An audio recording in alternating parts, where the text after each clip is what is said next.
Mainit po ang nangyayari ngayon. Mainit na mainit. Ang putang inang Cayetano natataranta na po. Natataranta na po ang pusang inang Cayetano at hindi niya na po malaman kung anong gagawin niyang magkapatid sila. Hindi na po nila malaman kung paano pa nila bobulain ng mga Pilipino. Pero yung mga DDS naman, bolang-bolang. Aray ko. Pero bago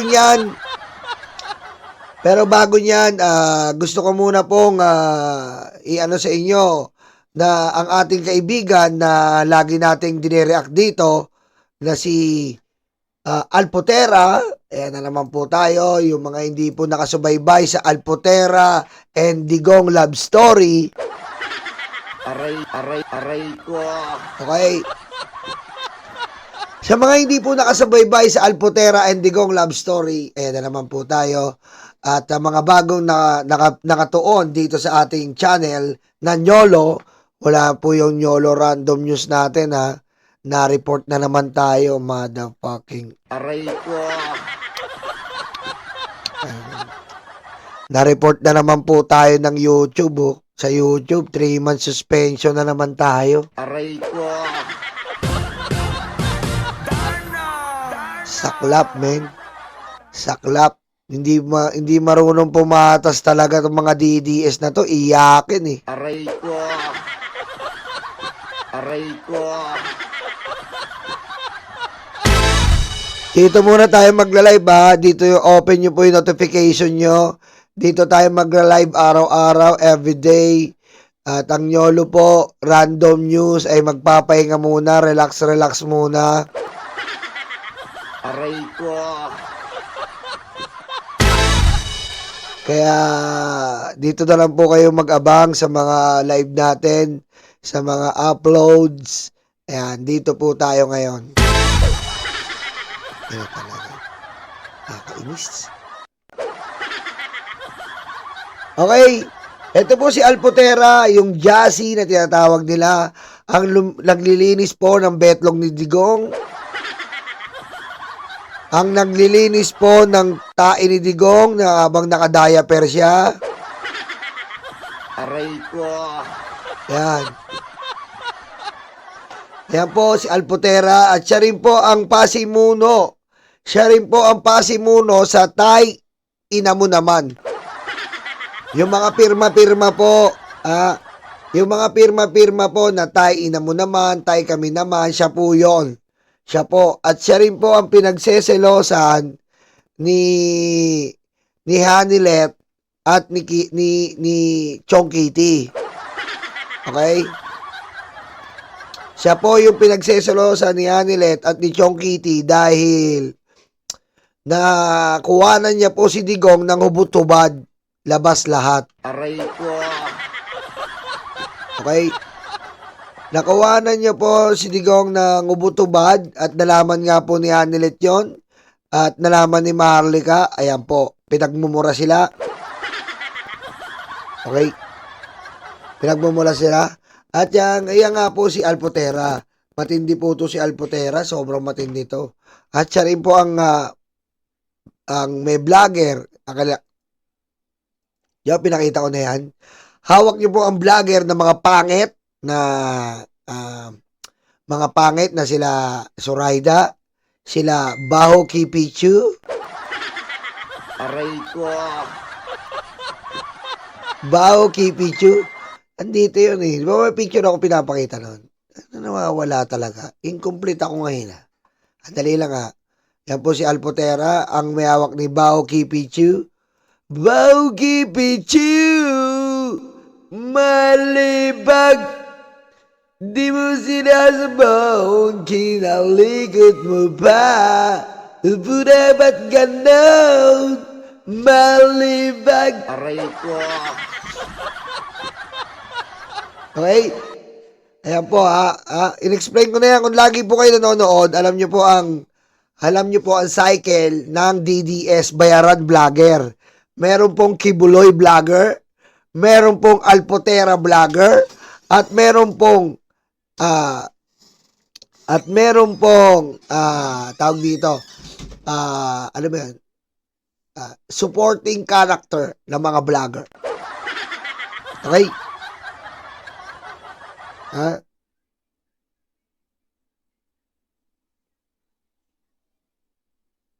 O, ayan. Okay? Ayan po si Alputera, si Jassy Igan. Siya po ang nakakalamas lang po sa betlong lidigong sa dahig. Siya po. Aray ko. Diba? Siya po yung nakakalamas ng betlong lidigong. At siya nga po yung pinagsesenosa ng Yanilet. At siya rin po ang may pakananan ng Tay Kirmi naman. Okay? Ayan po Ayan po ang mga vlogger nila. Inulit-ulit ko. Ayan po ang mga vlogger nila.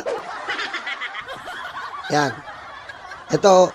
Bao Kipichu. Coco Langot. Ito po yung winalangyan natin. Yung inulog natin sa tulay. Kaso nakatakas. Si Old School Pinoy. Ha? Old School Pinoy. Tsaka nga pala, shoutout kay Jay Guevara. Jay Guevara, galingan mo pa pag-fake news mo, pustang ina mo. Aray ko. Ha? Galingan mo pa pag-fake news mo, Jay Guevara. Aba, gusto mo talaga. Ako pa inaamon mo. Ha? Aba, gusto mo talaga.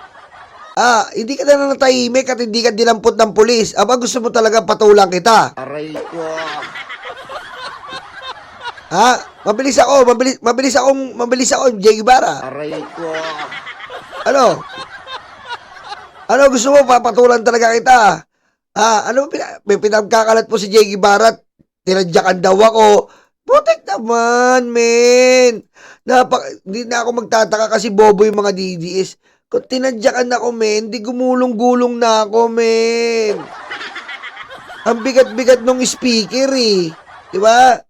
Ang bigat-bigat nung speaker, putik, paano kung ba naman hindi ka gugulong, no? Kitang-kita nyo naman yung Bluetooth speaker kung dala-dala, ha? Kitang-kita nyo naman yung Bluetooth speaker kung dala-dala. Putik, kung ano po talaga, what do you call this? Kung ako po ay talagang natadyakan mo, gugulong-gulong ako noon, men. Ano ba naman yun, Jay Guevara? Bobo ka ba? Bobo ka talaga, eh. Hinahamon mo talaga ako. Ako pag naano ko sa'yo, tapos ka na naman sa akin, iiyak ka na naman. Iniiwasan ko na nga lang umiyak ka, Jay Guevara. Ano ba gusto mo? Gusto mo talaga, paiyakin na naman kita. Ano ba gusto mo? Gusto mo, gusto mo malaman nila kung paano ka nang i-scam, nagsasayaw-sayaw ka pa eh. Ako, Jay Guevara, naawa pa nga ako sa'yo, animal ka eh. Tumakbo ka sa mga DDS mo eh. Ano ba gusto mo? Aray ko. Naawa pa nga ako sa'yo eh. Ano ba? Aray ko. Aray ko. Ako ko ba hinahamon mo? Aray ko. Aray ko. Aray ko. Aray ko. Totoo yung mga DDS mo, natadyakan daw ako eh, oh. Aray ko.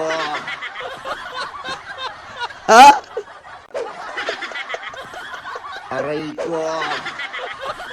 Naalala mo ba to? Sinasayaw mo yung OFW bago mo iskamin? Aray ko. Aray ko. Aray ko.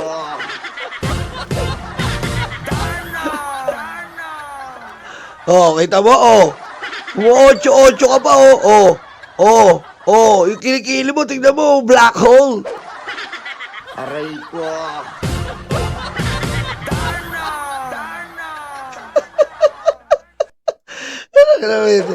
Pinipilit mo ako, Ikaw ang nagsimula, Pinipake mo ako na natadyakan mo daw ako. Putik naman, men. Pinipake ako, tumakbo daw ako. Bawal umuwi. Aray ko. Pinicture nila ako pa uwi. So, bawal pala umuwi sa rally. Bawal. Okay? Bawal po umuwi. Bawal pong sunduin ko yung pamilya ko pauwi. Bawal. So, pinicturean ako ng mga DDS. Sinundan talaga ako kasi napahiya ako sila eh. Pinalibutan ako ng mga DDS. And take note, isa lang ako ha. Jay Guevara, isa lang ako na bumastos sa inyo. Mga 15 kayo sa gilid. Pinuntahan kita, binastos kita, harap-harapan. Kasama ng mga lugang vlogger mo, isa lang ako. Ba't di nyo ako kinuyog? Diba? Ba't di nyo ako kinuyog? Kasi nga, bobo ka. Aray ko. Aray ko. Ang tanong, ikaw ba kaya mo akong sugudin? Mag-isa lang ako. Ako, kinaya kong sugudin, mag-isa lang ako. Sinugod kita, mag-isa lang ako. Anong ginawa mo? Taranta ka. Tatadyakan mo ako, hindi umabot. Di ba? Pero nahampas kita ng speaker. Yun ang masaklap. Aray ko. Aray ko. Yeah. Yan ang sinasabi ko sa'yo. Pagka video ko sa'yo, takbo ka sa mga DDS mo. Aray ko. Aray ko. Sayaw muna tayo, sayaw muna. Di ba? Yan ang sinasabi ko sa'yo. Mahilig ka talaga mag-fake news, kaya ang dami mo na biktima, oh. Oh. Aray ko. Aray ko. Ako pa ipi-fake news mo, boy. Aray ko.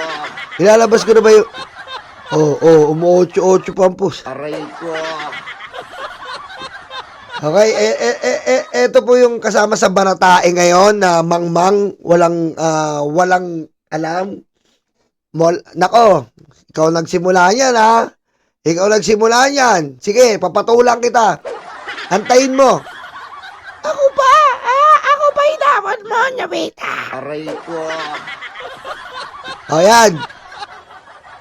Ngayon po, nasabi po ni Just Egan, Protect Senator Bato. Magkita-kita tayo sa labas ng Senado upang ipakita ang ating suporta.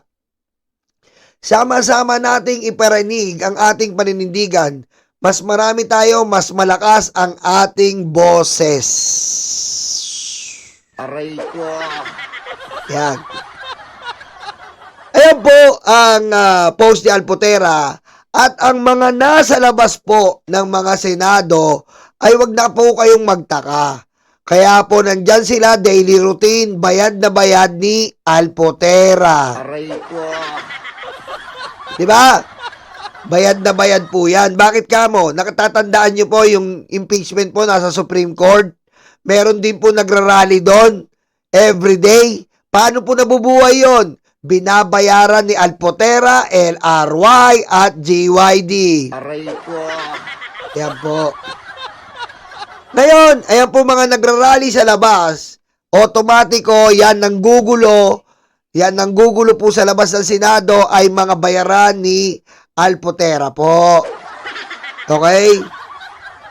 Sila po ang araw-araw na binabayaran dyan para magsisigaw, protect bato, protect bato, protect bato.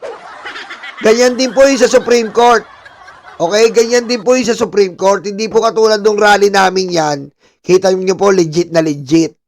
Legit na legit po yung mga tao. Kita nyo, pinakita ko sa inyo, pumunta ako doon. Hindi ko sila kilala, pero nakirally lang ako. May dala-dala po akong Bluetooth speaker. Yung po ang legit rally. Dyan po, kita nyo yung pattern. Kita nyo yung pattern. Manggugulo lang sila. Manggugulo, mananakot ng mga tao. Kaso yung tayo, hindi po tayo papatakot. Sila ang tinakot natin. Aray ko. Diba? Manggugulo, mananakot ng tao, ganyan po ang gawain nila.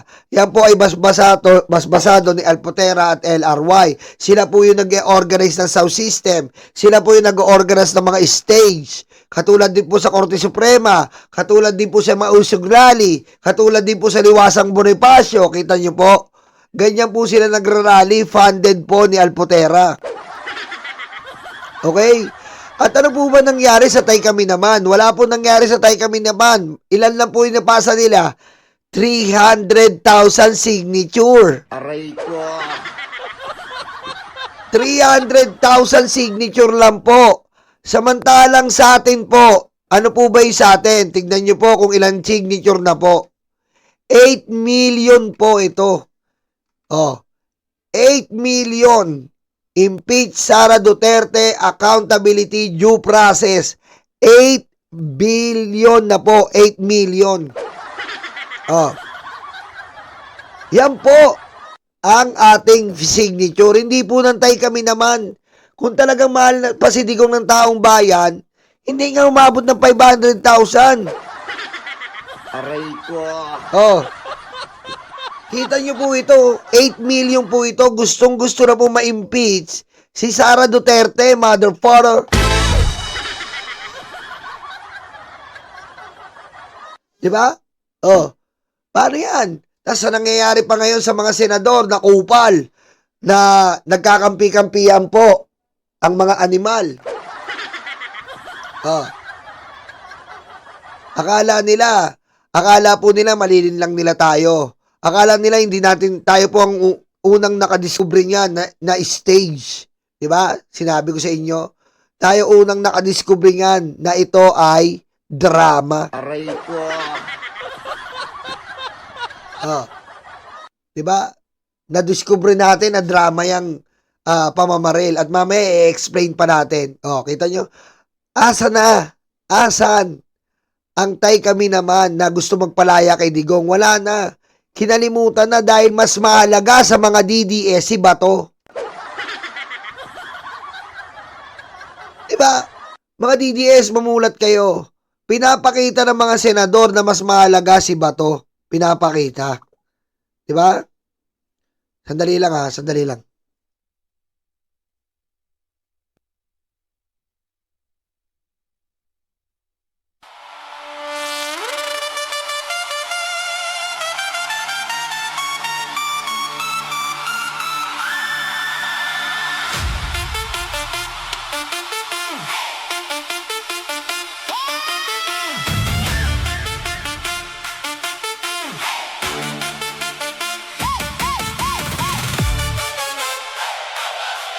Diba? Mas importante po si Bato kesa po kay Digong. Kasi kay Bato, protection nila maigi.